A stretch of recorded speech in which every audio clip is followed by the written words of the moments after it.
ഞാനന്ന് 10ാം ക്ലാസ് പഠിക്കുക. അന്ന് ഈ ക്യാമ്പ് കഴിയുന്നതിന്റെ തലേ ദിവസം സ്വയം സേവകരെയെല്ലാം മധുര മീനാക്ഷി ക്ഷേത്രം ദർശനം നടത്താൻ വേണ്ടി കൊണ്ടുപോയി. എങ്ങനെയാ കൊണ്ടുപോയെന്നറിയങ്ങള്? കാക്കി ട്രൗസർ വിട്ട് ദണ്ഡയുമായിട്ടാ കൊണ്ടുപോയത് മധുര മീനാക്ഷി ക്ഷേത്രം കാണാൻ. അതിന്റെ തലേ ദിവസം ഞങ്ങൾക്കൊരു പ്ലാനൊക്കെ തയ്യാറാക്കി. ആ ക്ഷേത്രത്തിന്റെ കംപ്ലീറ്റ് ഒരു സ്കെച്ച് വരച്ചിട്ട് അതിൽ ഏതൊക്കെ തലങ്ങളിൽ മുസ്ലിങ്ങളായ ആളുകൾ കട നടത്തുന്നുണ്ട് എന്ന് വ്യക്തമായി സ്കെച്ചിട്ടു.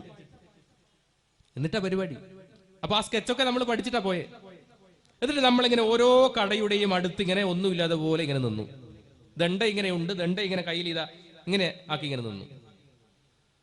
ഒരു ബിസിലടി, ആദ്യത്തെ ബിസിലടിയിൽ ദണ്ഡ പ്രയോഗിക്കുവാൻ വേണ്ടി ഈ കയ്യിലുള്ള ദണ്ഡ ഇങ്ങനെ ആക്കുക. ഒന്നാമത്തെ വിസിലടിച്ചു, നമ്മളെല്ലാവരും ഇങ്ങനെ ദണ്ഡ ഇങ്ങനെയാക്കി. ആർക്കും ഒന്നും മനസ്സിലായില്ല. രണ്ടാമത്തെ വിസിലടിയിൽ വലത്തെ കൈയിൽ ദണ്ഡ വന്നു. പിന്നെ അവിടെ എന്താ നടന്നതെന്ന് ഒരു തിരുപാടുമില്ല.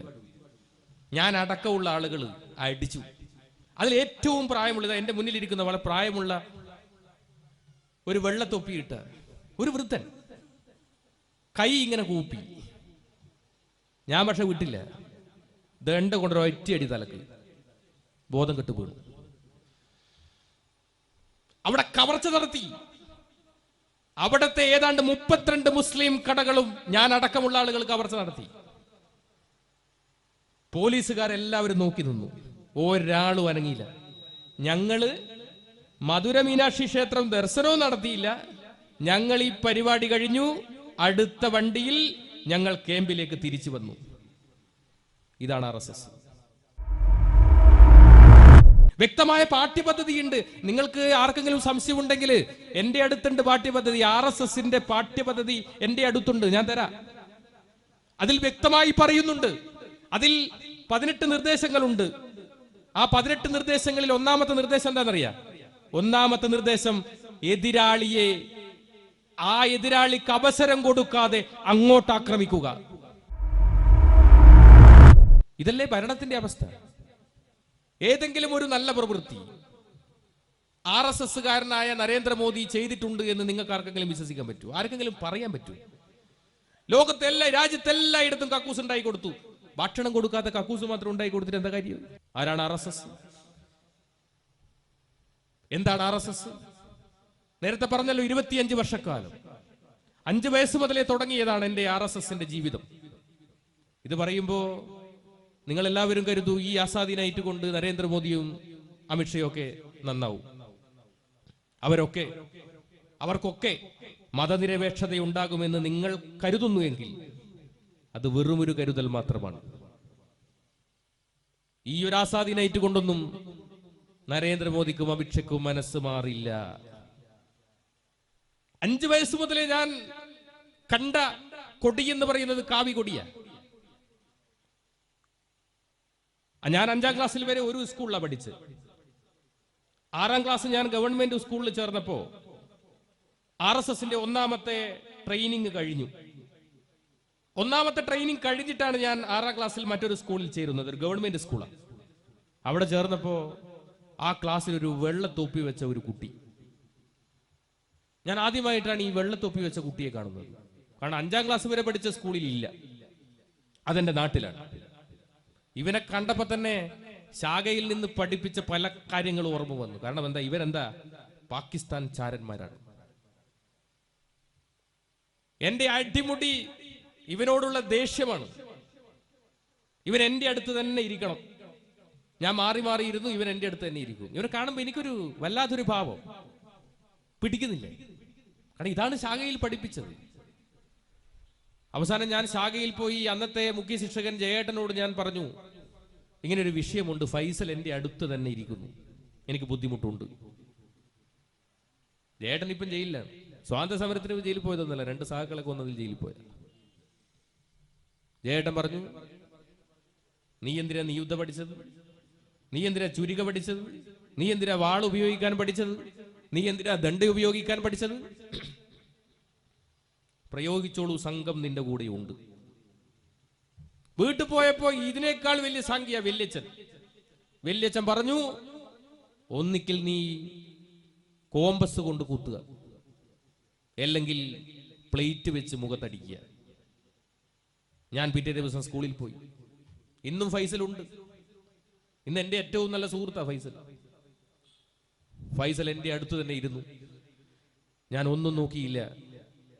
എൻ്റെ ബാഗിൽ നിന്ന് പ്ലേറ്റ് എടുത്ത് ഫൈസലിനെ ഒരു മുഖത്തൊരു ഒറ്റ അടിയം കടിച്ചു. 2 പല്ലും പുറത്തേക്ക് പോയി.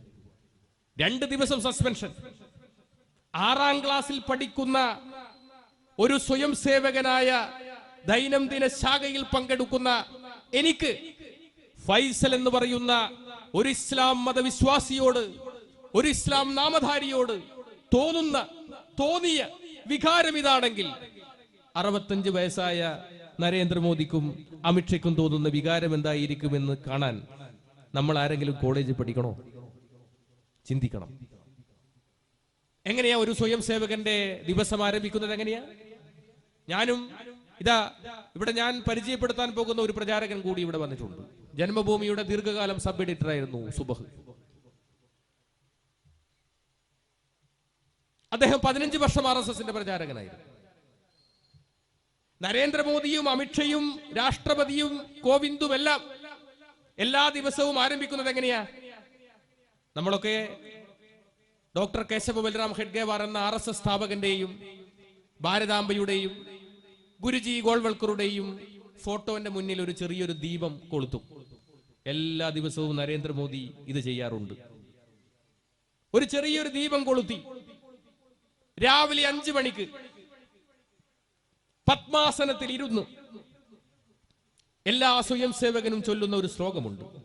ആ ശ്ലോകം ആരംഭിക്കുന്നത് ഇങ്ങനെയാണ്: നീലാബ്ദി ബീജി പരിസേവിത പുണ്യഭൂമി ശൈലാദിരാജ പരിശോഭിത ദേവഭൂമി, ഈ ഹിന്ദുഭൂമി ഭുവനത്രയ പൂജയായി തീരാഞ്ജപിക്ക പരിപാവന സംഘമന്ത്രം.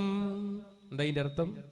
ഈ രാജ്യം ഒരു ഹിന്ദു രാഷ്ട്രമാകുവാൻ നിങ്ങൾ ശാഖയിലേക്ക് വരിക. എന്താണ് ഹിന്ദുരാഷ്ട്രം? RSSന്റെ ഹിന്ദുരാഷ്ട്രം എന്ന് പറഞ്ഞത് ഞാൻ നേരത്തെ പരിചയപ്പെടുത്തി ഹിന്ദുരാഷ്ട്രമാണോ? അല്ല.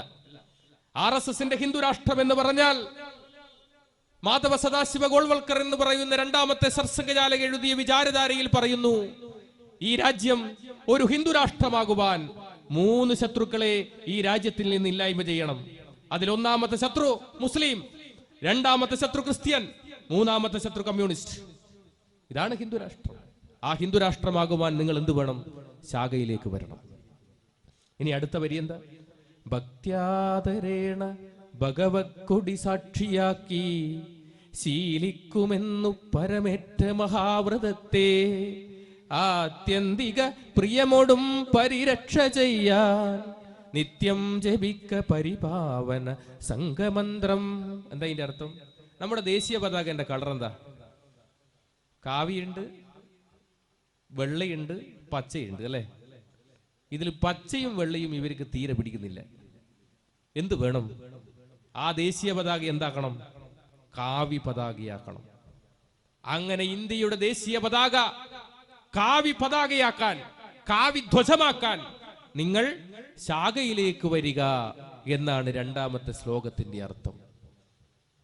ഇങ്ങനെ ദൈനംദിനമായി എല്ലാ ദിവസവും നിത്യേന ചൊല്ലുന്ന നരേന്ദ്രമോദിക്ക് മതനിരപേക്ഷതയുണ്ടാകുമെന്ന് നമ്മൾ ആരെങ്കിലും വിശ്വസിക്കുന്നുണ്ടോ? എന്താ RSSന്റെ പ്രാർത്ഥന? എന്താ? ഏതൊരു സ്വയം സേവകനും തന്റെ ഹൃദയത്തോട് വലത് കൈ ഇങ്ങനെ ചേർത്ത് വെച്ച് ചൊല്ലുന്ന ഒരു പ്രാർത്ഥനയുണ്ട്. ആ പ്രാർത്ഥന തുടങ്ങുന്നത് ഇങ്ങനെയാണ്: നമസ്തേ സദാവത്സലേ മാതൃഭൂമേ, നമസ്തേ അങ്ങയെ നമിക്കുന്നു, സദാ എല്ലായ്പ്പോഴും, വത്സലേ വാത്സല്യം നിറഞ്ഞവളായ മാതൃഭൂമേ, ത്വയാ ഹിന്ദുഭൂമേ സുഖം വർദ്ധിതോഹം, ഹേ ഹിന്ദുഭൂമേ. എങ്ങനെയുള്ള ഹിന്ദുഭൂമിയാ? മുസ്ലിങ്ങളില്ലാതെ, ക്രിസ്ത്യാനികളില്ലാതെ, കമ്മ്യൂണിസ്റ്റ് ഇല്ലാതെ, ഹേ ഹിന്ദുഭൂമേ അങ്ങനെ സസുഖം വളർത്തുന്നു. മഹാമംഗലേ പുണ്യഭൂമേ തൊതർത്തെ, മഹാമംഗലയായ പുണ്യഭൂമേ തൊതർത്തെ ഞാൻ സമർപ്പിക്കുന്നു. പദത്വേ ഷഖായോ നമസ്തേ നമസ്തേ. ഞാൻ ഈ ഹിന്ദുരാഷ്ട്രമുണ്ടാക്കുവാൻ വേണ്ടി എന്റെ ശരീരവും മനസ്സും സമർപ്പിക്കുന്നു. ഇത് ആര് സമർപ്പിച്ചു കഴിഞ്ഞു? മോദിയും അമിത്ഷായും ഒക്കെ സമർപ്പിച്ചു കഴിഞ്ഞു. എന്താ വേണ്ടത്? എന്താണ് ഈശ്വരനോടുള്ള പ്രാർത്ഥന? എന്താ? പ്രഭോ ശക്തിമൻ ഹിന്ദുരാഷ്ട്രാംഗഭൂത. ഈശ്വര, ശക്തിമത്തായ ഒരു ഹിന്ദുരാഷ്ട്രത്തെ സൃഷ്ടിക്കുവാൻ. എങ്ങനെയുള്ള ഹിന്ദുരാഷ്ട്രം? മുസ്ലിങ്ങളില്ലാതെ, ക്രിസ്ത്യാനികളില്ലാതെ, കമ്മ്യൂണിസ്റ്റുകാരില്ലാതെ ഒരു ഹിന്ദുരാഷ്ട്രത്തെ സ്ഥാപിക്കുവാൻ ഞങ്ങൾക്ക് 2 വരങ്ങൾ നൽകണം. എന്താ വരം? അജയ്യാഞ്ച വിശ്വസ്യ ദേഹീശ ശക്തി, അജയ്യമായ ശക്തി. സുശീലം ജഗധ്യേനം ഭവേ, കുറുക്കന്റെ കൗശലം. ഇവ നൽകി അനുഗ്രഹിച്ചാലും എന്നാണ് RSSന്റെ പ്രാർത്ഥനയുടെ അർത്ഥം. ഇതാണ്. ഇനി ഈ പാട്ട് മാത്രമാണോ? കളിയലുണ്ട്. ശാഖ നിങ്ങൾ കണ്ടിട്ടുണ്ടാവും. ഞാനൊക്കെ 5 വയസ്സ് മുതൽ പോകാൻ തുടങ്ങിയതാ. ശാഖയിൽ പല കളികളുണ്ട്. അതിലൊരു കളി ഞാൻ പറയാം, കബഡി. നമ്മളെങ്ങനെയാ കബഡി കളിക്കുക? കബഡി എന്നല്ലേ പറയാ. എന്നാൽ RSSന്റെ കബഡി എന്ന് പറഞ്ഞാൽ നടുക്കൊരു വര വരക്കും. ഇപ്പുറത്ത് പാകിസ്ഥാൻ, ഇപ്പുറത്ത് ഹിന്ദുസ്ഥാൻ. എന്നിട്ട് എങ്ങനെയാ? കബഡി എന്നാണോ പറയാ? അല്ല, may Hind may Hind may Hind. അങ്ങനെ പറഞ്ഞ എന്താ? ഞാൻ ഹിന്ദുവാണ്, ഞാൻ ഹിന്ദുവാണ്. എന്നിട്ട് പാകിസ്ഥാനിലേക്ക് പോകും. പാകിസ്ഥാനിൽ പോയി പാകിസ്ഥാൻകാരനെ ഇങ്ങനെ തൊട്ടാൽ പാകിസ്ഥാൻകാരൻ മരിച്ചു. ഇനി തൊടാതെ വന്നാലോ പോയവൻ മരിച്ചു. അതിന്റെ പേരാണ് വീരമൃത്യു. ഇതാ ശാഖയിലെ കളി. എങ്ങനെയുണ്ട്? ഈ കളി കളിച്ച നരേന്ദ്രമോദി പിന്നെ എന്താ ചെയ്യേ? ഇനി ചില വിശേഷാൽ വർഗുകളുണ്ട്. ഞാനൊക്കെ അത് കഴിഞ്ഞതാ, സുബഹൊക്കെ അത് കഴിഞ്ഞതാ. ആ വിശേഷാൽ വർഗിന്റെ പ്രത്യേകത എന്താ? രാജസ്ഥാനിലൊക്കെ ഞാനൊക്കെ അവിടെ നിന്നാ കഴിഞ്ഞ്. ഏതെങ്കിലും ഒരു കാട്ടില് ഒരു 7 മണിയാകുമ്പോൾ ആ കാട്ടിലങ്ങ് പോകും. 10-50 സ്വയം സേവകന്മാർ പ്രവാചകനായ മുഹമ്മദ് നബിയുടെയും യേശു ക്രിസ്തുവിന്റെയും പ്രതിമ ഇങ്ങനെ കെട്ടി തൂക്കി വെച്ചിട്ടുണ്ടാവും, ഇങ്ങനെ മരത്തിന്റെ താഴെ. എന്നിട്ട് എന്ത് ചെയ്യും? നമ്മളെ കണ്ണ് കെട്ടും. എന്നിട്ട് ദണ്ഡയുടെ നീളമുള്ള വാള് നമ്മുടെ കയ്യിൽ തരും. എന്നിട്ട് ആ വാള് കൊണ്ട് മുഹമ്മദ് നബിയുടെയും യേശു ക്രിസ്തുവിന്റെയും കഴുത്തിങ്ങനെ അടയാളപ്പെടുത്തി തരും. ഇങ്ങനെ വാള് കൊണ്ട് ഇങ്ങനെ ആ ലെങ്ത് കറക്റ്റായിട്ട് ഇങ്ങനെ അടയാളപ്പെടുത്തും. എന്നിട്ട് നമ്മളെ ആ കണ്ണ് കെട്ടിയിട്ടല്ലേ ഉണ്ടാകുക. എന്നിട്ട് ഒരു തിരിതിരിക്കും. എന്നിട്ട് നമ്മൾ എന്ത് ചെയ്യണം? കൃത്യമായി മുഹമ്മദ് നബിയുടെയും യേശു ക്രിസ്തുവിന്റെയും കഴുത്തറക്കണം. അങ്ങനെ അറുത്താൽ ഡോക്ടർ കേശവ ബൽറാം ഖഡ്ഗേവാറിന്റെ വെങ്കല പ്രതിമ സമ്മാനമായി കിട്ടും. എന്റെ വീട്ടില് ഈ പ്രതിമ 5 എണ്ണം ഉണ്ട്. സുബഹിന്റെ വീട്ടിലും ഉണ്ട്. നരേന്ദ്രമോദിക്ക് പിന്നെ വീടില്ലാതുകൊണ്ട് പറയാൻ പറ്റും. എന്നാലും എത്രയുണ്ടാവും ഈ 65 കൊല്ലത്തിനിടയിൽ? അങ്ങനെയുള്ള നരേന്ദ്രമോദിക്കും അങ്ങനെയുള്ള അമിത്ഷയ്ക്കും മതനിരപേക്ഷത ഉണ്ടാകുമെന്ന് നമ്മൾ വിശ്വസിക്കുന്നുണ്ട്. ഞങ്ങൾക്ക് ആരെയാണ് പ്രതീക്ഷ? രാഷ്ട്രപതിയെ പ്രതീക്ഷയുണ്ടോ? ഇല്ല. പ്രധാനമന്ത്രിയെ പ്രതീക്ഷയുണ്ടോ? ഒട്ടുമില്ല. ഇനി ഇന്ത്യയുടെ നീതിന്യായ വ്യവസ്ഥിതി നമുക്ക് അത്ര വിശ്വാസമുണ്ടോ? എന്തായിരുന്നു അയോധ്യ കേസിലെ വിധി? ഞാൻ സുപ്രീം കോടതിയുടെ മുന്നിൽ ഒരു കഥ പറയാനാണ് ആഗ്രഹിക്കുന്നത്. എനിക്ക് അങ്ങനെയാണ് അയോധ്യ കേസിലെ വിധി തോന്നിയത്. എന്താ കഥ? ഒരു കോഴിയും എലിയും തമ്മിൽ ഒരു അപ്പം വിഷയവുമായി ബന്ധപ്പെട്ട് കോടതിയിലെത്തി. കോടതി എലിയോട് ചോദിച്ചു, ആരാണ് ഈ അപ്പത്തിന് അരി വാങ്ങിച്ചത്? കോഴിയാ വാങ്ങിച്ചത്. അരി മാവാക്കിയതാരാ? അതും കോഴിയാ. ശർക്കര വാങ്ങിച്ചതോ? അതും കോഴിയാ. തേങ്ങ വാങ്ങിച്ചത്? അതും കോഴിയാ. അപ്പം ചുട്ടതാരാ? അതും കോഴിയാ. എല്ലാം കേട്ട ശേഷം കോടതി പറഞ്ഞു, ഈ അപ്പത്തിന്റെ പൂർണ്ണ അധികാരം കോഴി കാണുന്നിരിക്കെ ഈ അപ്പം എലിക്ക് വിട്ടുകൊടുത്തിരിക്കുന്നു എന്നതുപോലെയല്ലേ അയോധ്യ കേസിലെ വിധി? അപ്പൊ നമുക്കറിയാം പ്രതീക്ഷ. ഈ നീതിന്യായ വ്യവസ്ഥിതിക്കും പ്രധാനമന്ത്രിക്കും രാഷ്ട്രപതിക്കുമെല്ലാം അപ്പുറത്താണ് ജനാധിപത്യം. ആ ജനാധിപത്യത്തെയാണ് ഞങ്ങൾക്ക് ഏറ്റവും വിശ്വാസം. അതുകൊണ്ട് മിസ്റ്റർ മോദി, ഈ പൗരത്വ നിയമം എന്ന് പറയുന്ന ഒന്നാമത്തെ ശത്രുവിനെ നാട് കടത്താനുള്ള, വംശശുദ്ധി വരുത്താനുള്ള ഈ കാടത്ത നിയമമില്ലേ, ഈ പറയുന്ന ജനകീയ ജനാധിപത്യ വിപ്ലവമില്ലേ, ഈ എന്റെ മുന്നിൽ കാണുന്ന ജനങ്ങൾ, അതെല്ലാ മതസ്ഥരുമുണ്ട്, എല്ലാ ജാതിയിലുംപ്പെട്ടവരുണ്ട്. അവരെല്ലാവരും ഒന്നടങ്കം എതിർക്കും എന്ന് മാത്രമല്ല അത് അറബിക്കടലിൽ എറിയേണ്ടി വരുമെന്ന് മാത്രമാണ് ഞങ്ങൾക്കിതിന് പറയാനുള്ളത്. ഈ പൗരത്വ നിയമം ഒന്നാമത്തെ ശത്രുവിനെ വെളിയിൽ കളയാനുള്ളതാണ്. നരേന്ദ്രമോദി അത്ര പുണ്യവാനാണോ? അദ്ദേഹം ഗുജറാത്തിലെ മുഖ്യമന്ത്രിയായിരിക്കുമ്പോൾ ഞാൻ മഹാരാഷ്ട്രയിൽ പ്രചാരകനാണ്. അന്ന് ഗുജറാത്ത് കലാപം നടക്കുന്നു. ഗുജറാത്ത് കലാപം നടന്ന സമയത്ത് മുസ്ലിം സഹോദരന്മാരെ സഹോദരിമാരെ ചുട്ടുചാമ്പലാക്കിയ സ്വയം സേവകർക്ക് അന്തേരി കാര്യാലയത്തിൽ സ്വീകരണം കൊടുത്തവരിൽ ഞാനും ഉണ്ടായിരുന്നു. അവർ പറഞ്ഞ അനുഭവങ്ങളുണ്ട്. ആ അനുഭവങ്ങൾ നിങ്ങൾ കേൾക്കണം. ഈ നാട്ടിലെ RSSകാർ കേൾക്കണം. 7 സ്വയം സേവകന്മാർ ഒരു ഗ്രൂപ്പായി ഗാന്ധിജി ജനിച്ച പോർബന്ദറിനടുത്ത് ഒരു വീട്ടിൽ കയറി. ഗണപതിന്റെ ചിത്രമുള്ള വീട് വെള്ളം കുടിക്കാൻ കയറിയതാ. വാതിൽ മുട്ടിയപ്പോ തുറന്നു വന്നത് ഒരു പൂർണ്ണ ഗർഭിണിയായ ഉമ്മ. കാരണം മുന്നേ താമസിച്ചത് ഹിന്ദു കുടുംബ. അപ്പോ ഇവര് താമസിച്ചപ്പോ ഗണപതിന്റെ ഫോട്ടോ കളഞ്ഞില്ല, അവിടെ തന്നെ വെച്ചു. ഒരു പൂർണ്ണ ഗർഭിണിയായ ഉമ്മ. വെള്ളം വേണമെന്ന് പറഞ്ഞു സ്വയം സേവകന്മാർ. ഈ ഉമ്മ പൂർണ്ണ ഗർഭിണിയല്ലേ, പതുക്കെ നടന്ന് അടുക്കളയിൽ ചെന്ന് ഒരു വലിയൊരു പ്ലേറ്റിൽ 7 ഗ്ലാസ് വെള്ളവുമായി തിരിച്ചു വരുമ്പോ ഈ സ്വയം സേവകർക്ക് ഒരു ഫോൺ കോൾ. എന്താ ഫോൺ കോൾ? സ്ത്രീകളെയും കുട്ടികളെയും കണ്ടാൽ വെറുതെ വിടാൻ പാടില്ല. ആ ഉമ്മയുടെ കയ്യിൽ നിന്ന് വെള്ളം വാങ്ങി കുടിച്ച് ആ പൂർണ്ണ ഗർഭിണിയായ ഉമ്മയെ ഇവർ കസേരയിൽ കെട്ടിയിട്ടു. എന്നിട്ട് കൊണ്ടുവന്ന ത്രിശൂലമെടുത്ത് ആ പൂർണ്ണ ഗർഭിണിയുടെ നിറവയറിലേക്ക് ഇങ്ങനെ കുത്തിയിറക്കി ഒരു തിരിച്ച് പുറത്തേക്കെടുത്തു. രക്തം പൊട്ടിയൊലിച്ച് തൽക്ഷണം ആ ഉമ്മ അവിടെ മരിച്ചു വീണു. എന്താ ഉമ്മ ചെയ്ത തെറ്റ്? ഒരു ഇസ്ലാമായി പോയി. ആ ത്രിശൂലത്തിന്റെ മുനമ്പിൽ ആ ഉമ്മയ്ക്ക് ജനിക്കാൻ പോകുന്ന കുട്ടിയുടെ ഭ്രൂണമുണ്ടായിരുന്നു. മറ്റൊരു വീട്ടിൽ കടന്നു ചെന്നപ്പോ അവിടെ ഒരു ഉമ്മ മുറ്റമടിക്കുന്നു, 4 കുട്ടികളും ചുറ്റും കളിക്കുന്നു. വന്ദേ മാതരവും ഓം കാളിയും വിളിച്ചു വരുന്ന ഈ കലാപകാരികളെ കണ്ട് ഈ കുട്ടികൾ അകത്ത് കട്ടിലിനടിയിൽ പോയി ഒളിച്ചു. തട്ടം മാറ്റി തലമുടി പിടിച്ച് വലിച്ചടച്ച് ഈ ഉമ്മയെ ഒരു റൂമിൽ കൊണ്ടുപോയി പൂട്ടിയിട്ടു. ഈ കട്ടിലിനടിയിൽ കിടക്കുന്ന 4 കുട്ടികളെയും ഇവർ കഴുത്തിന് പിടിച്ച് പുറത്തേക്ക് എടുത്തു. അതിലൊരു കുട്ടി മാത്രം നിലവിളിക്കുന്നില്ല, പൊട്ടിക്കരയുന്നില്ല. എന്താ കാരണം? ആ കുട്ടിക്ക് ജന്മന സംസാരിക്കാൻ ശേഷിയില്ലാത്ത കുട്ടിയാ. ആ 4 കുട്ടികളെയും വീടിന്റെ അടുത്തുള്ള സെപ്റ്റി ടാങ്ക് കമ്പിപ്പാര കൊണ്ട് കുത്തി തുറന്ന് ആ സെപ്റ്റി ടാങ്കിലിട്ട് മൂടി ആ 4 കുട്ടികളെയും.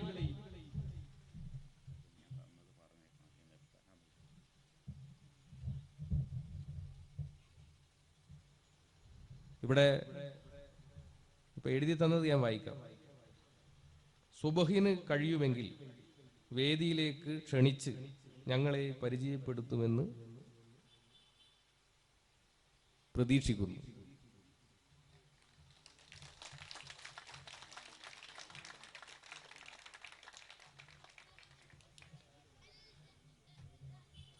അപ്പോ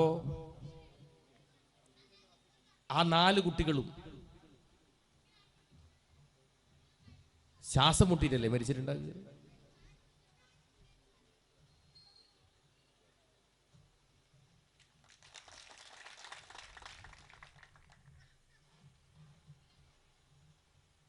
ആ ഉമ്മയെ വാതിൽ തുറന്ന് 7 പേരും മാറി മാറി ബലാത്സംഗം ചെയ്തു. എന്നിട്ട് കൊണ്ടുവന്ന പെട്രോൾ ആ ഉമ്മയുടെ തലയിൽ ഒഴിച്ചിട്ട് പറഞ്ഞു, ഇനിയൊരു കുട്ടിക്ക് ജന്മം നൽകാൻ നിനക്ക് കഴിയാതെ പോവട്ടെ എന്ന് പറഞ്ഞ് പച്ചക്ക് കത്തിച്ചു ആ ഉമ്മയെ. നിങ്ങൾ ആലോചിച്ച് നോക്ക്. അന്ന് ഗുജറാത്തിൽ മുഖ്യമന്ത്രിയായിരുന്നു നരേന്ദ്രമോദി. മറ്റൊരു വീട്ടിൽ കടന്നു ചെന്നപ്പോ ഒരു വൃദ്ധയായ ഒരു ഉമ്മ, നരേന്ദ്രമോദിയുടെ അമ്മയുടെ പ്രായമുള്ള ഒരു ഉമ്മ, തനിച്ച് വീട്ടിൽ വാതിൽ തുറന്ന് സ്വയം സേവകന്മാർ പറഞ്ഞു, ഇവിടത്തെ സമ്പാദ്യങ്ങളൊക്കെ എവിടെയാണ് ഒളിപ്പിച്ചു വെച്ചിരിക്കുന്നത്, സൂക്ഷിച്ചു വെച്ചിരിക്കുന്നത്? ഉമ്മ പറഞ്ഞു, എനിക്കറിയില്ല, എന്റെ മകൻ ജോലിക്ക് പോയിരിക്കുക. നിങ്ങൾ ആരാണ്? എന്തിനാണ് വന്നത്? എന്തിനു വന്നു? ഈ ഉമ്മയെ ഇവർ ഫലമായി പിടിച്ച് ജനലിൽ ഇങ്ങനെ കെട്ടിയിട്ടു. ഉമ്മക്കാകെ ഭയന്ന് ഉമ്മ പറഞ്ഞു, എനിക്ക് വെള്ളം വേണം, എനിക്ക് വെള്ളം തരൂ എന്ന് പറഞ്ഞപ്പോ ഇവരെന്താ ചെയ്തെന്നറിയോ? RSSന്റെ ഏറ്റവും പ്രധാനപ്പെട്ട ആയുധമാണ് ചുരിക, എസ് ആകൃതിയിലുള്ള കത്തി. അതിന്റെ പ്രത്യേകത ഇരുതല മൂർച്ചയുള്ള കത്തിയാണ്. അതിങ്ങനെ കുത്തി ഒരു തിരിതിരിച്ച് പുറത്തേക്കെടുത്താൽ ഓപ്പറേഷൻ പോലും ചെയ്യാൻ കഴിയില്ല. അങ്ങനെയുള്ള അതിക്രൂരമായ ആയുധമായ ചുരിക എടുത്ത് ഈ ഉമ്മയുടെ പ്രായമുള്ള, നരേന്ദ്രമോദിയുടെ അമ്മയുടെ പ്രായമുള്ള ഉമ്മയെ കുത്തി അതിൽ നിന്ന് ഉറ്റിറ്റ് വീഴുന്ന രക്തം ഒരു ഗ്ലാസിൽ പകർത്തി. ആ ഗ്ലാസ് ആ രക്തം കൊണ്ട് നിറഞ്ഞപ്പോ ഈ ഉമ്മയോട് പറഞ്ഞു, ഇത് കുടിച്ചോളാൻ പറഞ്ഞു.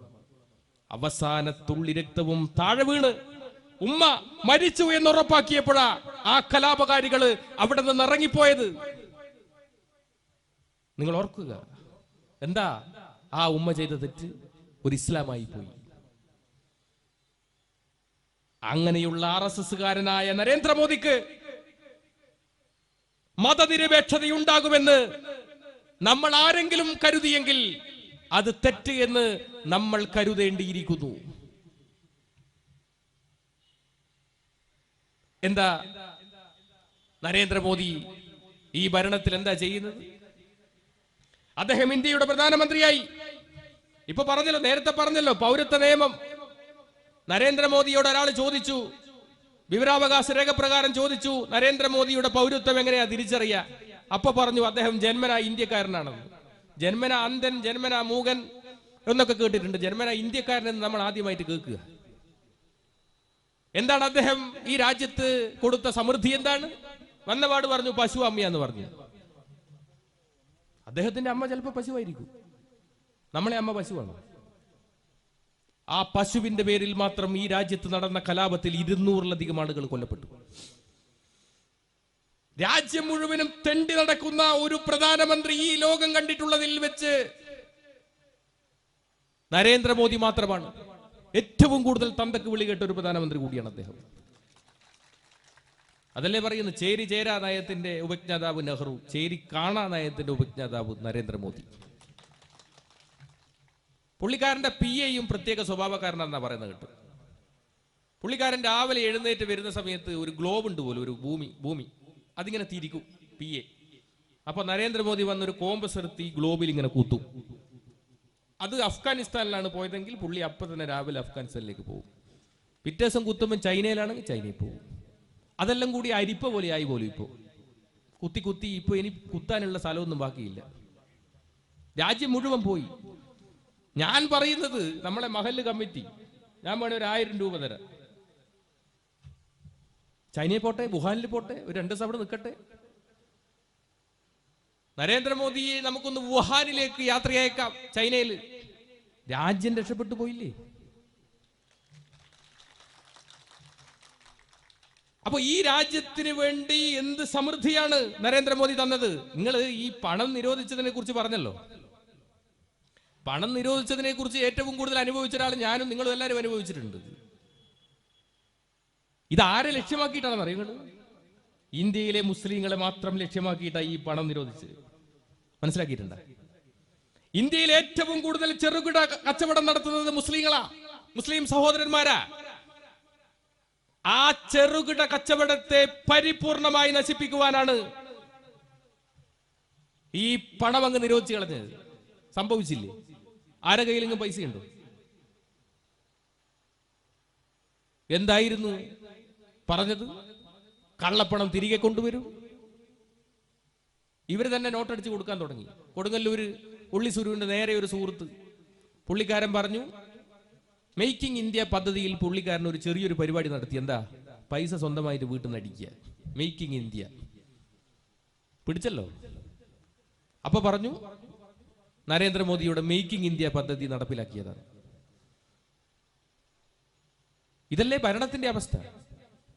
ഏതെങ്കിലും ഒരു നല്ല പ്രവൃത്തി RSSകാരനായ നരേന്ദ്രമോദി ചെയ്തിട്ടുണ്ട് എന്ന് നിങ്ങൾക്ക് ആർക്കെങ്കിലും വിശ്വസിക്കാൻ പറ്റൂ? ആർക്കെങ്കിലും പറയാൻ പറ്റൂ? ലോകത്തെ രാജ്യത്തെല്ലായിടത്തും കക്കൂസ് ഉണ്ടായി കൊടുത്തു. ഭക്ഷണം കൊടുക്കാത്ത കക്കൂസ് മാത്രം ഉണ്ടായി കൊടുത്തിട്ട് എന്താ കാര്യം? ഭക്ഷണം കഴിച്ചാലല്ലേ കക്കൂസ് പോവുക, അത് കഴിക്കാണ്ടായ കക്കൂസ് പോകും. ഇപ്പൊ രാജ്യത്തെങ്ങും കക്കൂസ് ഉണ്ടായി കൊടുത്തു. കേരളത്തിൽ പൗരത്വ നിയമത്തിന് അനുകൂലമായി RSSകാർ പരിപാടി നടത്തുന്നുണ്ട്. ഞാൻ ഈ അടുത്ത് നാദാപുരത്ത് RSSകാരൊരു പരിപാടി നമ്മൾ ഇങ്ങനെ പോകുന്ന സമയത്ത് കാണുക. ആ പരിപാടിയിൽ സത്യം പറഞ്ഞാൽ കേൾക്കാൻ ഒരാളും 4 പട്ടികളും. പൗരത്വ നിയമത്തെ അനുകൂലിച്ചിട്ടുള്ള പരിപാടിയാ. കേരളത്തിന്റെ അവസ്ഥ എന്താ നിങ്ങൾക്കറിയോ? BJPന്റെ RSSന്റെ നമ്മളൊക്കെ സാധാരണ ഇപ്പൊ ഇതാ മുസ്ലിം ലീഗിന്റെ ജില്ലാ സെക്രട്ടറി ഇവിടെയുണ്ട്, എല്ലാ പാർട്ടിക്കാരുടെയും ആളുകൾ ഇവിടെയുണ്ട്, RSSന്റെയും BJPന്റെ ഓടിച്ചിട്ട്. എങ്ങനെയാ നമ്മൾ ജില്ലാ സെക്രട്ടറിനെയും ജില്ലാ പ്രസിഡന്റിനെയും ഒക്കെ തിരഞ്ഞെടുക്കുന്നത് നമുക്കറിയാം അല്ലേ? പക്ഷെ BJPന്റെ എങ്ങനെയാണെന്ന് അറിയുന്നത്? BJPന്റെ ഒരു പ്രത്യേക തരത്തിൽ ഈ തവണ മത്സരം ഭയങ്കര കടുപ്പായിരുന്നു. ശോഭാ സുരേന്ദ്രൻ, ഉള്ളി സുരു, MT രമേശ്, അങ്ങനെ ഭയങ്കര മത്സരം, കടുത്ത മത്സരമായിരുന്നു. എന്താ, എങ്ങനെയാ BJPന്റെ സംസ്ഥാന പ്രസിഡന്റിനെ തെരഞ്ഞെടുക്കുക? ഏറ്റവും കൂടുതൽ മണ്ടത്തരം ആരാണോ പറയുന്നത് അയാളാണ് സംസ്ഥാന പ്രസിഡന്റ്. മഞ്ഞൾ ശോഭ പറഞ്ഞു, ഞാൻ 8 സെന്റിൽ മഞ്ഞൾ കൃഷി ചെയ്ത് കോടികൾ ഉണ്ടാക്കി. അപ്പൊ ഞാൻ എന്നല്ലേ മണ്ടൻ? ഉള്ളി സുരു പറഞ്ഞു, ഞാൻ ചെടിച്ചട്ടിയിൽ കൊടി നാട്ടി. ഞാനല്ലേ മണ്ടൻ? അവസാനം തിരുമണ്ടനെ തെരഞ്ഞെടുത്തു, സംസ്ഥാന പ്രസിഡന്റായി ഉള്ളി സുരു അല്ലേ? ഞാൻ പറയുന്നത് അതിനേക്കാളും അർഹതയുള്ള ഒരാൾ നമ്മളെ കേരളത്തിൽ ഉണ്ടായിരുന്നു. ആരാന്നറിയുന്നത്? നമ്മുടെ ഗവർണർ ആരിഫ് ഖാൻ. പുള്ളിക്ക് സംസ്ഥാന പ്രസിഡന്റ് ആകാൻ ഏറ്റവും അർഹതയുള്ള ഒരാൾ. ഇവരെക്കാളും പൊട്ടനാണ്. നിങ്ങൾ ആലോചിച്ച് നോക്കുക, എന്തെല്ലാം വിടുവായത്തങ്ങളായി ഇവർ പറയുന്നത്. ഇന്ത്യയുടെ പ്രധാനമന്ത്രി രാജ്യത്തെ ശാസ്ത്രജ്ഞന്മാരുടെ ഒരു സദസ്സിൽ വെച്ച് പറയുന്നു, ഈ ലോകത്താദ്യമായി പ്ലാസ്റ്റിക് സർജറി നടത്തിയത് ഇന്ത്യയിലാണെന്ന്. എങ്ങനെയാണെന്നറിയുന്നത്? ആനേന്റെ കഴുത്തറുത്തിട്ട് തലയറുത്തിട്ട് ഗണപതിക്ക് വെച്ചതാണ് പോലും ലോകത്തിലെ ആദ്യത്തെ പ്ലാസ്റ്റിക് സർജറി. നിങ്ങൾ ആലോചിച്ച് നോക്കുക, ഇങ്ങനെയുള്ള കൂട്ടർ ഈ രാജ്യം ഭരിച്ചാൽ എന്തായിരിക്കും അവസ്ഥ എന്ന് നമ്മൾ പറഞ്ഞു തരേണ്ടതുണ്ട്. അതല്ലേ നടക്കുന്നു? ഇവിടെ എന്തെങ്കിലും ഒരു വികസനം നടക്കുന്നുണ്ടോ? പൗരത്വ നിയമം ലോകസഭയിലും രാജ്യസഭയിലും പാസാക്കിയപ്പോൾ ആദ്യമായി ഒരേലയോളം വലിപ്പമുള്ള ഒരു സംസ്ഥാനത്തിന്റെ മുഖ്യമന്ത്രി നിയമസഭയിൽ ആഞ്ഞടിച്ചുകൊണ്ട് പറഞ്ഞു, ഈ നിയമം ഈ കേരളത്തിൽ നടപ്പിലാവില്ല. അതിലെല്ലാ പ്രതിപക്ഷങ്ങളുമെല്ലാം അതിനൊറ്റക്കെട്ടായി നിന്ന് ആ നിയമത്തെ എതിർത്തു. ഈ കേരളത്തിൽ എല്ലാവരും ഒറ്റക്കെട്ടായി കേരളം ഒരു പ്രമേയം പാസാക്കി. ആർജവത്തോടെ നിന്നു മുഖ്യമന്ത്രി എന്ന നിലയിൽ. സുപ്രീം കോടതിയിൽ കേസും കൊടുത്തു. ഇതല്ലേ? അപ്പൊ പ്രതിഷേധങ്ങളും പ്രതികരണങ്ങളും ഏറ്റവും കൂടുതൽ കേരളത്തിൽ ഉണ്ടാകുന്നുണ്ട്. അതാണ് കേരളത്തിന്റെ പ്രത്യേകത. ശ്രീനാരായണ ഗുരുവും ചട്ടമ്പി സ്വാമികളും അങ്ങനെയുള്ള എത്രയോ പ്രതിഭാധനരായ ആളുകൾ അവർ കാണിച്ച വഴികളിലൂടെയല്ലേ കേരളം യാത്ര ചെയ്യുന്നത്. ശ്രീനാരായണ ഗുരുവിന്റെ ദൈവദശകത്തിൽ ദൈവത്തെക്കുറിച്ച് സമർപ്പിക്കുന്നത് എന്താണ്?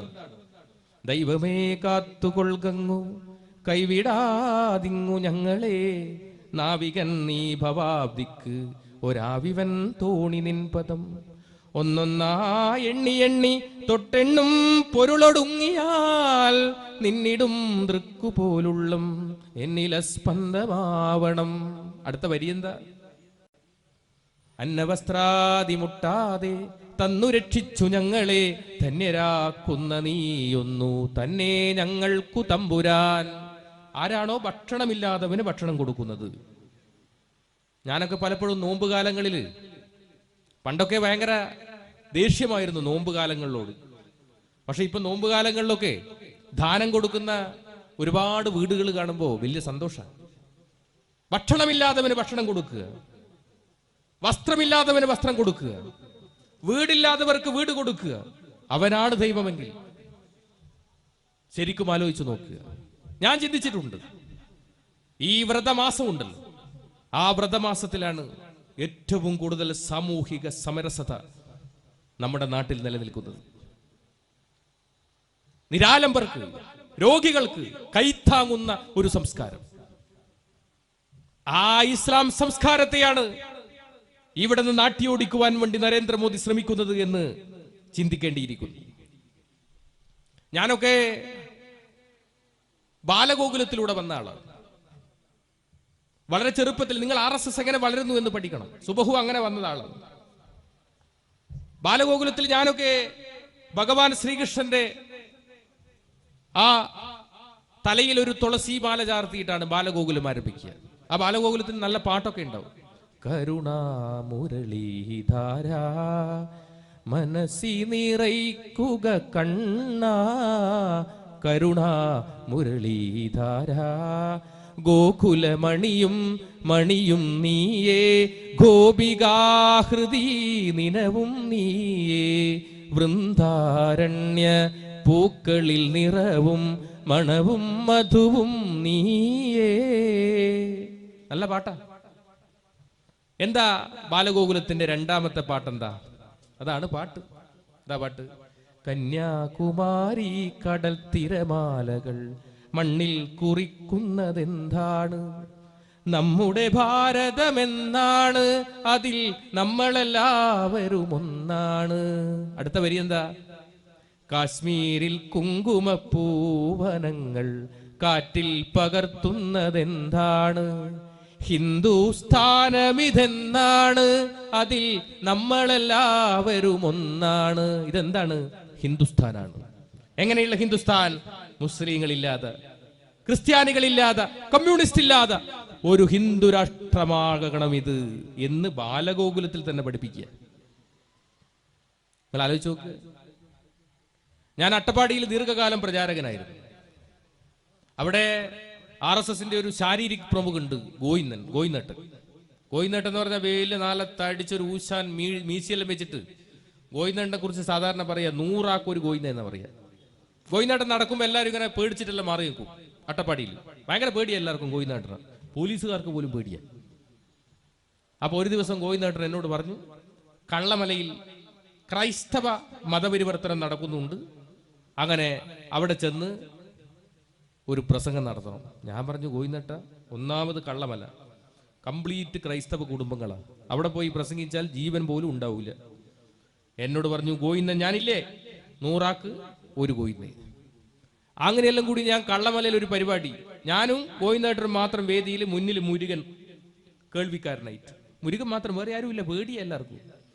ഞാനങ്ങ് തുടങ്ങിയില്ലേ, മൈക്ക് കിട്ടിയ വിടുവോ? ഞാൻ പറഞ്ഞു, കാലിത്തൊഴുത്തിലല്ലടാ യേശു ജനിച്ചെന്ന് ചോദിച്ചു. ഇതേതോ യേശു വിശ്വാസിക്ക് പിടിച്ചില്ല, ഒരു ഏറുപടക്കൊരു ഒറ്റ ഏറാ വേദിയിൽ, കംപ്ലീറ്റ് പോക. ഞാൻ ആദ്യം നോക്കിയതായിട്ട് നിറയണത് പിറകിൽ ഗോയിനാട്ടനുണ്ടോന്നാ, കാണുന്നില്ല, ഗോയിനാട്ടനെ കാണുന്നില്ല. പിന്നെ ഞാനെല്ലാം കൂടി ജെറ്റ് വിട്ട പോലെ വിട്ടാടുന്നു. മുരുകൻ കാണാ എന്നെക്കാളും വേഗത്തിൽ ഓടിയിട്ട് എന്റെ അഴിഞ്ഞുപോയ മുണ്ടെടുത്ത് വന്നിട്ട് എന്നോട് പറയാ, ചേട്ടാ അടിയിലൊന്നും ഉടുക്കാണ്ട് ഇങ്ങനെ ഓടരുത്, നടക്കേടല്ലേ. പിറ്റേ ദിവസം ഞാൻ രാവിലെ അഗളി കാര്യാലയത്തിൽ വന്നിട്ട് നോക്കുമ്പോ ഗോയിനാട്ടൻ ഇങ്ങനെ ഇരിക്കും, ഇങ്ങനെ നിൽക്കുക. ഞാൻ പറഞ്ഞു, അല്ല ഗോയിനാട്ട, ഇങ്ങളെന്തൊരു ഓട്ടാ ഓടിയേ? എന്നോട് പറഞ്ഞു, ഞാൻ ആരാ? ഗോയിനാട്ടെ. എന്റെ ദൗത്യം എന്താ? ശാരീരിക പ്രമുഖ ആയുധാഭ്യാസങ്ങൾ പഠിപ്പിക്കുക. ഞാൻ മരിച്ചാൽ വേറെ ആരെങ്കിലും ചെയ്യൂ ഇത്? അല്ലാതെ പേടിച്ചോടിയതല്ല. ഞാൻ ആദ്യത്തെ OTC കഴിഞ്ഞത് മധുരയിലാണ്. മധുര മീനാക്ഷി ക്ഷേത്രത്തിന്റെ അടുത്തുള്ള തിരുവേടകം വിവേകാനന്ദ കോളേജിലെ ആദ്യത്തെ OTC കഴിഞ്ഞ്. OTC എന്ന് പറഞ്ഞാൽ RSSന്റെ ഒഫീഷ്യൽ ട്രെയിനിങ്, 1 മാസത്തെ ഒരു പരിപാടിയാണ്. എങ്ങനെ മുസ്ലിങ്ങളെ കൊല്ലാം, എങ്ങനെ ക്രിസ്ത്യാനികളെ വകവരുത്താം, എങ്ങനെ കമ്മ്യൂണിസ്റ്റുകാരെ വകവരുത്താം, ഇതൊക്കെയാ പഠിപ്പിക്കുന്നത്, പഠന വിഷയം. അതൊക്കെ പഠിച്ചയാളാ. അപ്പൊ അവിടെ നമ്മുടെ സെൻകുമാർ ഉണ്ടല്ലോ, TP സെൻകുമാർ, അങ്ങനെയുള്ള ഒരുപാട് ആൾക്കാരുടെ RSSനുണ്ട്. IPS ഓഫീസർ, അവിടുത്തെ ഒരു IPS ഓഫീസർ നമ്മളെ അന്നത്തെ ക്യാമ്പിൽ പങ്കെടുത്തു. എനിക്ക് ഇപ്പോഴും ഓർമ്മയുണ്ട് കേട്ടോ. അത് അദ്ദേഹം പറഞ്ഞൊരു വിഷയം ഇതാണ്. നമ്മളോട് പറഞ്ഞു, നിങ്ങൾ 3500ഓളം ശിക്ഷാർത്ഥികളുണ്ട്, അപ്പൊ 3500 സ്വയം സേവകന്മാരുണ്ട്. നിങ്ങൾ എനിക്കൊരു ഉപകാരം ചെയ്യണം. എന്താ ഉപകാരം? മധുര മീനാക്ഷി ക്ഷേത്രത്തിന്റെ മുന്നിൽ മുസ്ലിങ്ങളാണ് കട നടത്തുന്നത്, അത് ഇല്ലാണ്ടാക്കണം. കാരണം എന്താണെന്നറിയോ? അത് മധുര മീനാക്ഷി അമ്മക്ക് സുഖിക്കൂല, കാരണം മുസ്ലിം അല്ലേ. അതൊന്ന് ഒഴിവാക്കി തരണം. നിങ്ങൾ വിചാരിച്ചാൽ നടക്കും. അന്ന് എന്താ ചെയ്തെന്ന് അറിയങ്ങള്? അന്ന് ഞാനന്ന് 10ാം ക്ലാസ് പഠിക്കുക. അന്ന് ഈ ക്യാമ്പ് കഴിയുന്നതിന്റെ തലേ ദിവസം സ്വയം സേവകരെയെല്ലാം മധുര മീനാക്ഷി ക്ഷേത്രം ദർശനം നടത്താൻ വേണ്ടി കൊണ്ടുപോയി. എങ്ങനെയാ കൊണ്ടുപോയെന്ന് അറിയങ്ങള്? കാക്കി ട്രൗസർ വിട്ട് ദണ്ഡയുമായിട്ടാ കൊണ്ടുപോയത് മധുര മീനാക്ഷി ക്ഷേത്രം കാണാൻ. അതിന്റെ തലേ ദിവസം ഞങ്ങൾക്കൊരു പ്ലാനൊക്കെ തയ്യാറാക്കി. ആ ക്ഷേത്രത്തിന്റെ കംപ്ലീറ്റ് ഒരു സ്കെച്ച് വരച്ചിട്ട് അതിൽ ഏതൊക്കെ തലങ്ങളിൽ മുസ്ലിങ്ങളായ ആളുകൾ കട നടത്തുന്നുണ്ട് എന്ന് വ്യക്തമായി സ്കെച്ചിട്ടു. എന്നിട്ടാ പരിപാടി. അപ്പൊ ആ സ്കെച്ചൊക്കെ നമ്മൾ പഠിച്ചിട്ടാ പോയെ. എന്നിട്ട് നമ്മളിങ്ങനെ ഓരോ കടയുടെയും അടുത്ത് ഇങ്ങനെ ഒന്നുമില്ലാതെ പോലെ ഇങ്ങനെ നിന്നു. ദണ്ഡ ഇങ്ങനെയുണ്ട്, ദണ്ഡ ഇങ്ങനെ കയ്യിൽ ഇതാ ഇങ്ങനെ ആക്കി ഇങ്ങനെ നിന്നു. ഒരു ബിസിലടി, ആദ്യത്തെ ബിസിലടിയിൽ ദണ്ഡ പ്രയോഗിക്കുവാൻ വേണ്ടി ഈ കയ്യിലുള്ള ദണ്ഡ ഇങ്ങനെ ആക്കുക. ഒന്നാമത്തെ വിസിലടിച്ചു, നമ്മളെല്ലാവരും ഇങ്ങനെ ദണ്ഡ ഇങ്ങനെയാക്കി. ആർക്കും ഒന്നും മനസ്സിലായില്ല. രണ്ടാമത്തെ വിസിലടിയിൽ വലത്തെ കൈയിൽ ദണ്ഡ വന്നു. പിന്നെ അവിടെ എന്താ നടന്നതെന്ന് ഒരു തിരുപാടുമില്ല. ഞാൻ അടക്കമുള്ള ആളുകൾ അടിച്ചു. അതിൽ ഏറ്റവും പ്രായമുള്ളത് എന്റെ മുന്നിലിരിക്കുന്ന വളരെ പ്രായമുള്ള ഒരു വെള്ളത്തൊപ്പിയിട്ട ഒരു വൃദ്ധൻ കൈ ഇങ്ങനെ കൂപ്പി. ഞാൻ പക്ഷെ വിട്ടില്ല. ദണ്ഡ കൊണ്ടൊരു ഒറ്റയടി തലക്ക് ബോധം കെട്ടു വീണു. അവിടെ കവർച്ച നടത്തി. അവിടത്തെ ഏതാണ്ട് 32 മുസ്ലിം കടകളും ഞാൻ അടക്കമുള്ള ആളുകൾ കവർച്ച നടത്തി. പോലീസുകാരെല്ലാവരും നോക്കി നിന്നു. ഒരാളും അനങ്ങിയില്ല. ഞങ്ങള് മധുര മീനാക്ഷി ക്ഷേത്രം ദർശനവും നടത്തിയില്ല. ഞങ്ങൾ ഈ പരിപാടി കഴിഞ്ഞു. അടുത്ത വണ്ടിയിൽ ഞങ്ങൾ ക്യാമ്പിലേക്ക് തിരിച്ചു വന്നു. ഇതാണ് RSS. പഠിക്കണം നമ്മൾ RSSലാണ്. ഇതാണ് RSS. ഇതാണ് ഓരോ സ്വയം സേവകരും ചിന്തിക്കുന്നത്.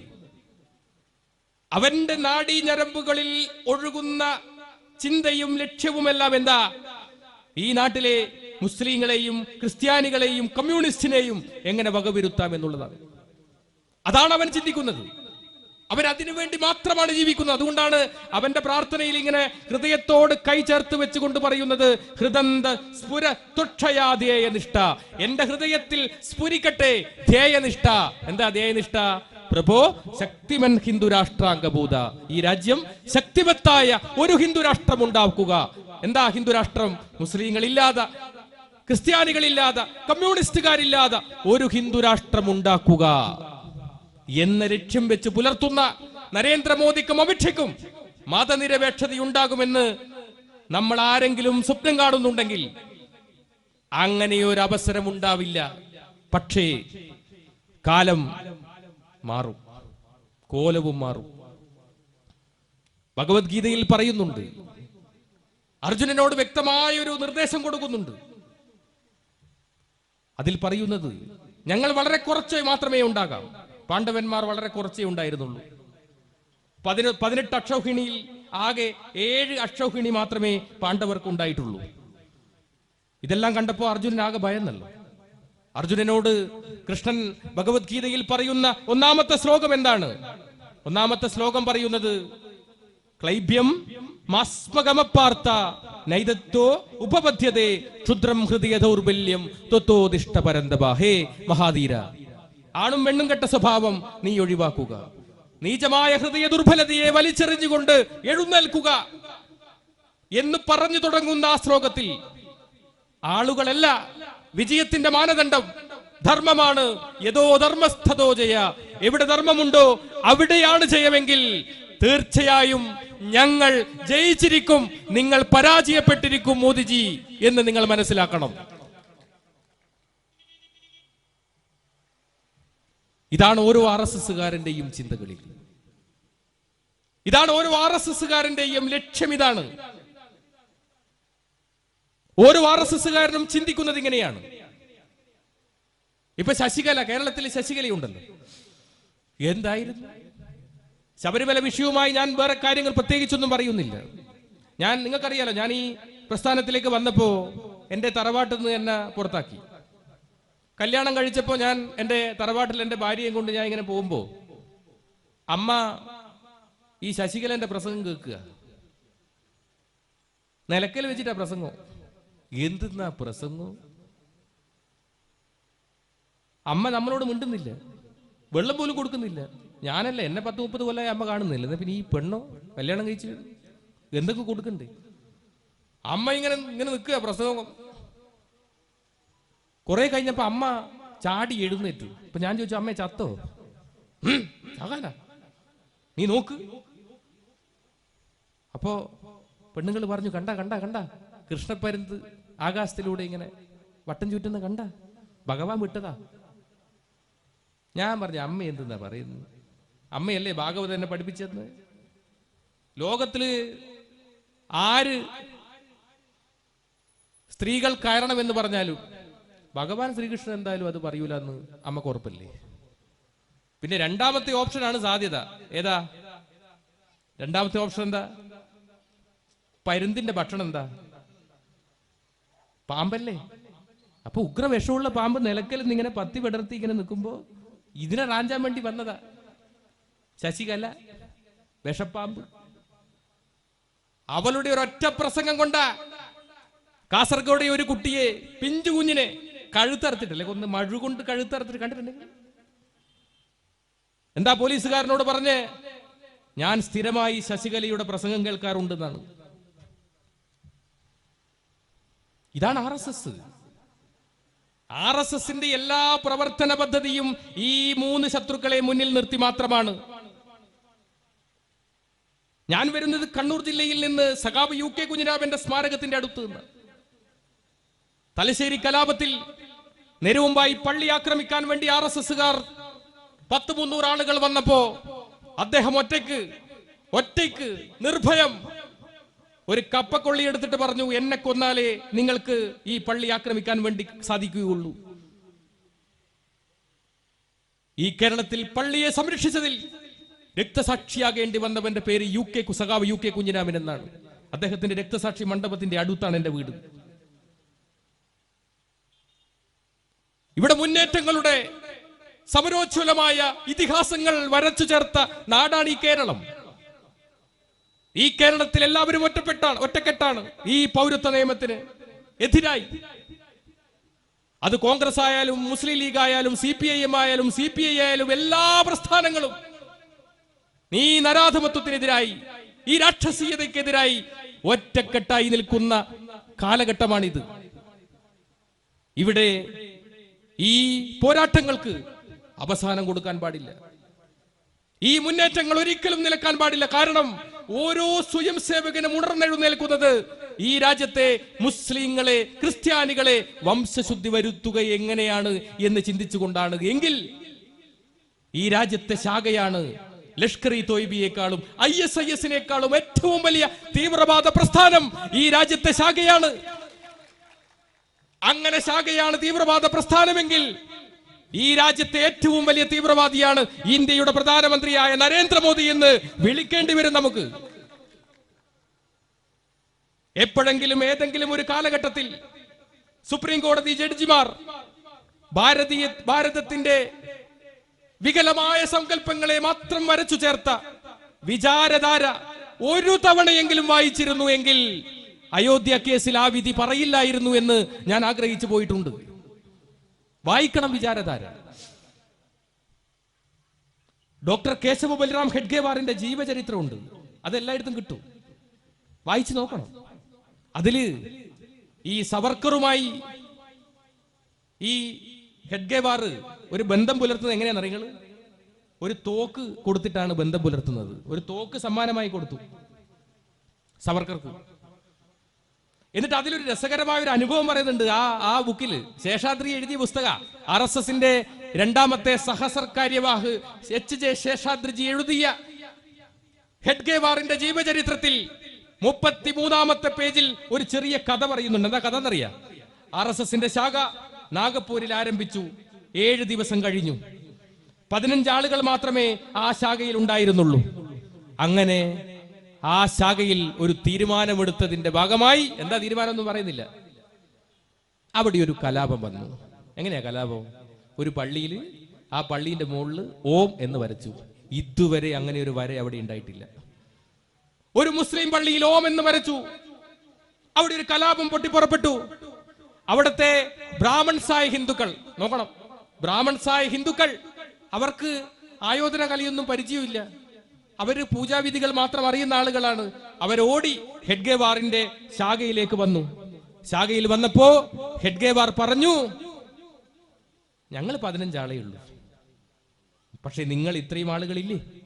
ഞങ്ങൾക്കെല്ലാവരും ഒരുമിച്ച് കൂടി എങ്ങനെ ദണ്ഡ ഉപയോഗിക്കാം, എങ്ങനെ വാൾ ഉപയോഗിക്കാം, എങ്ങനെ ചുരുകി ഉപയോഗിക്കാം എന്ന് പഠിപ്പിച്ചു തരാം.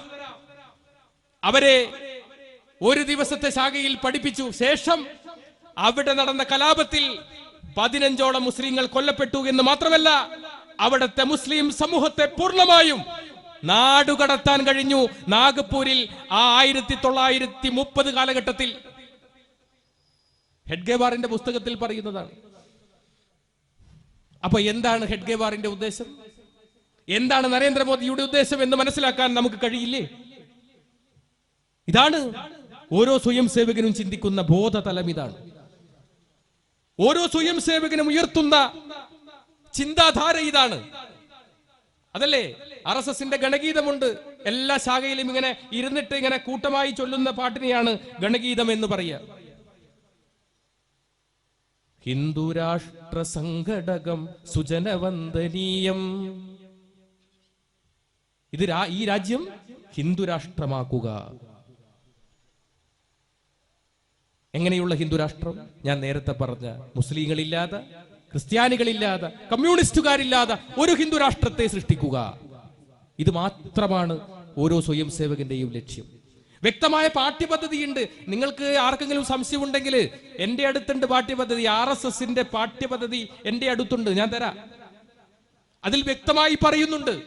അതിൽ 18 നിർദ്ദേശങ്ങളുണ്ട്. ആ 18 നിർദ്ദേശങ്ങളിൽ ഒന്നാമത്തെ നിർദ്ദേശം എന്താണെന്നറിയാം? ഒന്നാമത്തെ നിർദ്ദേശം,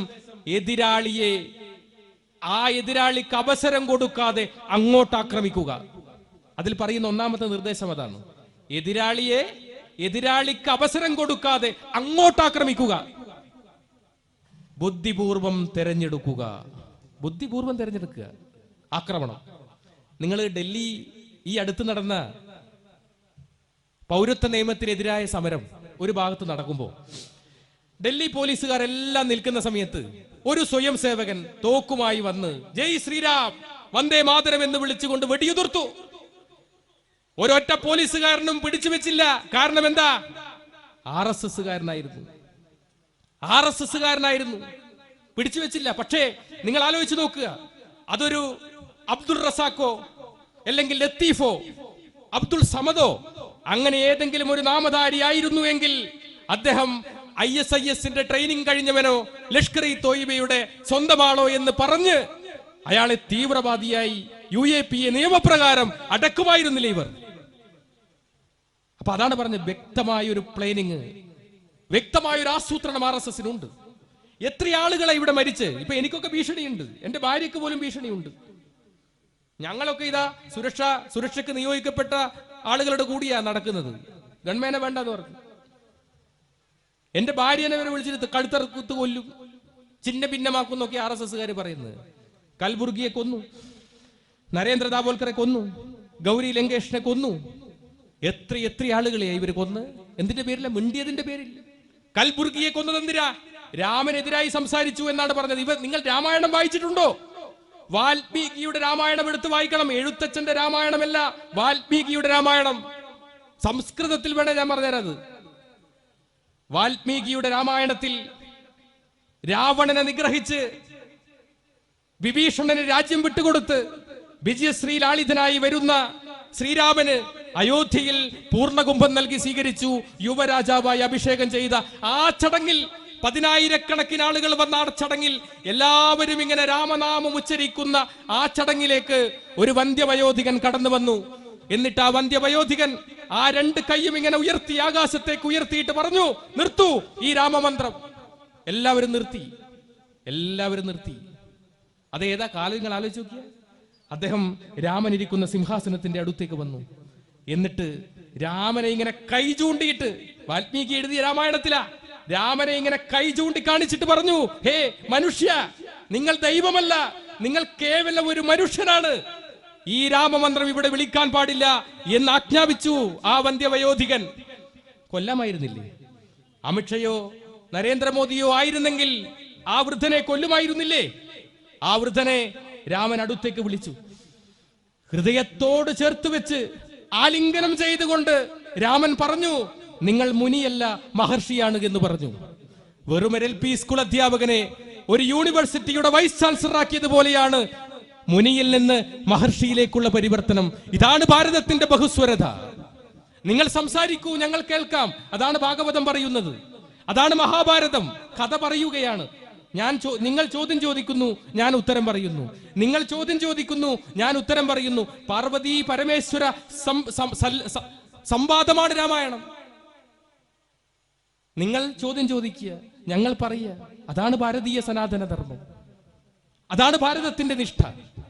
ഇതിനെയെല്ലാം കാറ്റിൽ പകർത്തി ഹിറ്റ്ലറുടെ സ്വഭാവത്തോടുകൂടി ഈ രാജ്യത്ത് മുസ്ലിങ്ങളെയും ക്രിസ്ത്യാനികളെയും കമ്മ്യൂണിസ്റ്റുകാരെയും വകവരുത്തി ഇവിടെ ഒരു ഹിന്ദു രാഷ്ട്രം സ്വപ്നം കാണുന്ന സ്വയം സേവകരോട് ഞങ്ങൾക്ക് പറയാനുണ്ട്, നിങ്ങൾക്കും ഹിറ്റ്ലറുടെ അതേ അവസ്ഥയായിരിക്കും. ഉടുമുണ്ടില്ലാതെ ഗുഹയിൽ പ്രവേശിച്ച ഒരു രാജാവിന്റെ കഥയില്ലേ, അതുപോലെയായിരിക്കും നിങ്ങളുടെ അവസ്ഥ. ക്രൈസ്തവ പുരോഹിതന്മാർ ഇതിൽ ഉൾപ്പെട്ടിട്ടില്ല. അവർ അതിൽ വ്യക്തമായി പ്രതികരിച്ചിട്ടുമില്ല എന്ന് എനിക്ക് തോന്നുന്നു.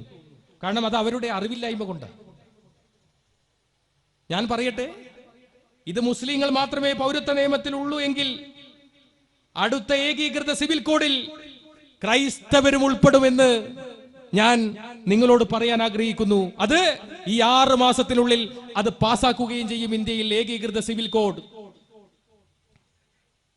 അതുകൊണ്ട് ഒരു പഴയ സ്വയം സേവകൻ എന്ന നിലയിൽ ഇത് കേൾക്കുന്ന RSSകാരോട് ഞങ്ങൾക്ക് പറയാനുള്ളത്, നിങ്ങളുടെ പിണക്കങ്ങളെല്ലാം മാറ്റി നിങ്ങൾ ഒരു നല്ല മനുഷ്യനായി മാറുക എന്ന് നിങ്ങൾ ആഗ്രഹിക്കുന്നുവെങ്കിൽ നിങ്ങൾ ആ കാട്ടാളത്വത്തിൽ നിന്ന്, നിങ്ങൾ ആ നരാധമത്വത്തിൽ നിന്ന്, നിങ്ങൾ പറയുന്ന ആ കാവിയില്ലേ, അത് നിസ്സംശതയുടെ പ്രതീകമാണ്. അതിൽ നിങ്ങൾ ഒഴിവാകണം. ഹിന്ദുവിന്റെ കോടി കാവിയല്ല. ഹിന്ദുവിന്റെ കോടി എവിടെയും കാവി പറയുന്നില്ല. കാവിയെ കുറിച്ച് 3 സ്ഥലങ്ങളിലാണ് മഹാഭാരതത്തിലും രാമായണത്തിലും പരാമർശിക്കുന്നത്. രാമായണത്തിൽ സീതയെ തട്ടിക്കൊണ്ടുവരാൻ രാവണന് ഒരു വേഷം കൊടുക്കണം. വാൽമീകി ഒന്നും ചിന്തിച്ചില്ല, കാവിയാണ് കൊടുത്തത്. കാവി വേഷധാരിയായിട്ടാണ് രാവണൻ സീതയെ തട്ടിക്കൊണ്ടുപോയത്. അതുപോലെ തന്നെ കർണന്റെ കവചകുണ്ടലം അടിച്ചു മാറ്റാൻ ഇന്ദ്രന് ഒരു വേഷം കൊടുക്കണം. വ്യാസൻ ഒന്നും ചിന്തിച്ചില്ല, കാവി തന്നെയാണ് അടിച്ചു മാറ്റാൻ തക്കതായ വേഷം. അതുകൊണ്ട് കാവിയാണ് കൊടുത്തത്. സർവനാശ്വാസത്തിന്റെയും ദുരാചാരത്തിന്റെയും മാത്രം പ്രതീകമായ കാവി എങ്ങനെയാണ് ഭാരതീയ ധർമ്മത്തിന്റെ, സനാതന ധർമ്മത്തിന്റെ ചിത്രമാകുന്നത്? എങ്ങനെയാണ്? വെല്ലുവിളികളോടെ പറയുകയാണ്. നിങ്ങൾക്ക് വെല്ലുവിളിക്കാം, നിങ്ങൾക്ക് ചർച്ച ചെയ്യാം. പറയൂ, എവിടെയാണ് ഹിന്ദുവുള്ളത്? ഹിമാലയം സമാരഭ്യ യാവതിന്ദു സരോവരം തം ദേവനിർമ്മിതം ദേശം ഹിന്ദുസ്ഥാനം പ്രശിഷ്യതേ. ഹിമാലയത്തിൽ നിന്ന് ആരംഭിച്ച് ഹിന്ദു സരോവരം വരെ നിൽക്കുന്ന, ജീവിക്കുന്ന എല്ലാ ആളുകളെയും, അത് ഇസ്ലാമുണ്ട്, ക്രൈസ്തവനുണ്ട്, ജൂതനുണ്ട്, പാഴ്സിയുണ്ട്, എല്ലാവരുമുണ്ട്. എല്ലാവരെയും ഹിന്ദു എന്ന് വിളിക്കുന്നു. ഹിന്ദു എന്ന 2 പദത്തിന്റെ അർത്ഥം ആത്മാവിനെ സാക്ഷാത്കരിക്കുന്നവൻ, പ്രകാശത്തെ സൃഷ്ടിക്കുന്നവൻ, അന്ധകാരത്തെ ഇല്ലാതാക്കുന്നവൻ എന്നാണ്. ഞാൻ കൂടുതലൊന്നും പറയുന്നില്ല. ഇനിയും പ്രഭാഷകരുണ്ട് ഈ വേദിയിൽ. ഞങ്ങളൊക്കെ എത്ര കാലം ഇങ്ങനെ പ്രസംഗിക്കാൻ കഴിയുമെന്ന് ഞങ്ങൾക്കറിയില്ല. ഞങ്ങളെയൊക്കെ കൊല്ലാനുള്ള ആയുധങ്ങൾ RSS പണിപ്പുരയിൽ ഉണ്ടാക്കി വെച്ചിട്ടുണ്ട്. പക്ഷെ ഞങ്ങൾക്ക് ഭയമില്ല. ഞങ്ങൾക്ക്. ഭഗവത്ഗീതയിൽ കൃഷ്ണൻ പറഞ്ഞിട്ടുണ്ട്, ജനിച്ചവന് മരണം സുനിശ്ചിതം. ഈ ലോകത്ത് ആരെവിടെ ജനിച്ചിട്ടുണ്ടോ അതിന് മരണം നിശ്ചയമാണ്. അത് എനിക്ക് നല്ല ബോധ്യമുണ്ട്. എന്നെ ഇല്ലാതാക്കാൻ വരുന്ന RSSകാരനും ഈ ബോധ്യം ഉണ്ടാകണമെന്ന് മാത്രമേ എനിക്ക് പറയാനുള്ളൂ. എന്റെ അവസാന ശ്വാസം വരെ ഈ രാക്ഷസീയതയ്ക്കെതിരെ, ഈ കാട്ടാളത്വത്തിനെതിരെ എന്നും എപ്പോഴും ശബ്ദിച്ചു കൊണ്ടേയിരിക്കുമെന്ന് മാത്രം പറഞ്ഞുകൊണ്ട് ഞാൻ എന്റെ വാക്കുകൾ നിർത്തുന്നു. എല്ലാവർക്കും എന്റെ അഭിവാദ്യങ്ങൾ.